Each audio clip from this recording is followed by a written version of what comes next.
Assalamualaikum warahmatullahi taala wabarakatuh. Selamat pagi anak-anak. Alhamdulillah kita bisa bertemu lagi di pelajaran PLH kelas 4. Sebelum belajar kita baca basmalah dulu bersama-sama. Bismillahirrohmanirrohim. Pasti kalian sudah siap untuk belajar PLH kali ini. Nah, kalau minggu kemarin kita ngebahas tentang pupuk kompos. Dan tugasnya kalian yaitu memilah mana sampah organik dan mana sampah anorganik. Sampah organik yang bisa dipakai untuk pupuk kompos. Nah, untuk sekarang kita akan belajar tentang proses pengomposan secara aerobik. Jadi menggunakan udara dalam pembuatan pupuk. Ini sesuai dengan yang ada di buku. Jadi kalian sambil nonton ini sambil lihat bukunya. Yang pertama, siapkan stok untuk membantu dalam mengamankan dan jadi jika kalian menggunakan atau membuat pupuk kompos dalam bentuk yang banyak, siapkan stok agar pekerjaan kalian selesai. Ini dibantu dari orang tua karena skop ukurannya gede, jadi bisa kalian bantu atau minta bantuan bagaimana cara menggunakan skop tersebut. Yang kedua, garpu atau membantu proses pembalikan tumpukan bahan dan pemilihan sampah. Nah, ini digunakan jadi ketika sampah organik sudah terkumpul dengan tanah, sudah diaduk, ini kita menggunakan garpu atau cangkang supaya kita bisa gampang membalikan atau mengaduk-adukkan pupuk kompos dengan tanah agar biar si komposannya selalu terus membusuk dan agar cepat menjadi pupuk kompos yang siap digunakan. Yang ketiga, kita harus menggunakan saringan atau ayakan untuk mengayak kompos yang sudah matang agar diperoleh sesuai ukuran yang sesuai. Nah, jika pupuk kompos sudah matang, sudah siap digunakan untuk tanaman, maka kita harus ayak dulu karena bakalan ada material yang lebih besar dengan yang lainnya. Jika kita sudah ayak, maka kita bisa mengambil atau mendapatkan pupuk kompos yang ada yang kasar, ada yang lembut.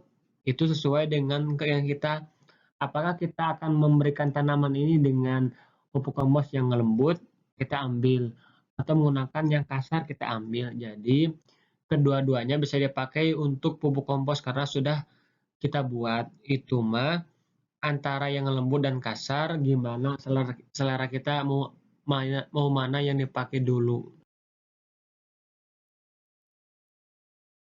Nah, untuk yang keempat, termometer sebaiknya alkohol. Dia ada termometer alkohol digunakan untuk mengukur suhu tumbukan supaya si suhunya tidak terlalu dingin, tidak terlalu panas. Kita pasang termometer di dalam tumpukan tersebut. Jadi biar tahu, oh ini suhunya terlalu dingin, maka kita harus tambah lagi penutupnya. Oh ini terlalu panas, kita buka dikit penutupnya. Agar apa? Agar pupuk kompos tidak terlalu lama dan tidak terlalu cepat dan matangnya sesuai dengan yang kita harapkan. Yang selanjutnya kita harus menggunakan sepatu boot untuk melindungi kaki selama bekerja agar terhindar dari bahan-bahan berbahaya. Karena kita menggunakan media yang besar dengan tanah yang lumayan banyak dan organik yang banyak, kita menggunakan sepatu boot yang panjang sampai bawah lutut. Jadi gunanya ketika kita menginjakkan kaki, karena tanahnya gembur, karena tanahnya bagus, kita harus pakai sepatu boot agar tidak masuk ke dalam kaki. Misalnya ada kuman-kuman atau ada bakteri yang jahat, terhindar dari itu, atau takutnya ada beling atau ada ranting kayu yang tajam yang bisa melukai kaki kita. Jadi gunakan sepatu boot itu disarankan. Tapi kalau tidak ada, yang penting ada sepatu biar menutupi kaki, jangan sampai pakai sendal.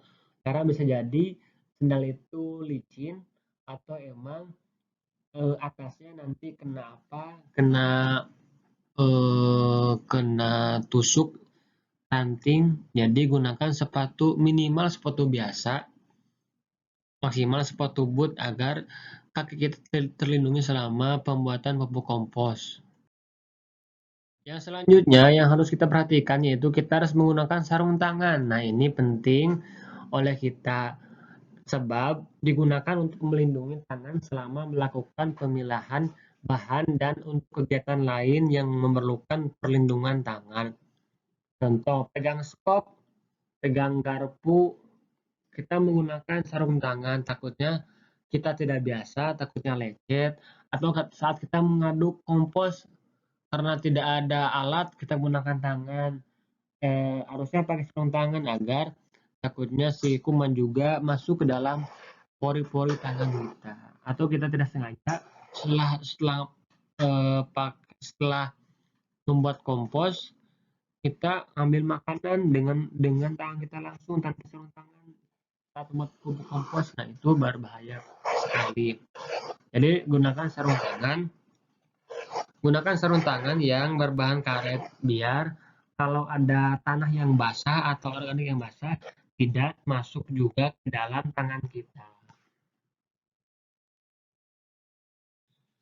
Yang terakhir, jangan lupa menggunakan masker untuk melindungi pernapasan dari debu dan gas bahan terbang lainnya. Jadi, masker harus wajib pakai karena bisa jadi aroma dari organik yang membusuk itu menyengat, atau takutnya ada lalat misalnya karena banyak pembusukan, atau juga untuk menjaga dari debu yang berbahaya yang masuk ke dalam hidung kita. Apalagi sekarang pakai masker jangan hanya dalam pembuatan pupuk kompos, pakai masker di mana saja, apalagi kalian dalam atau mau keluar dari rumah. Gunakan masker sekarang, pakai masker ganda, pakai masker medis dan pakai masker kain.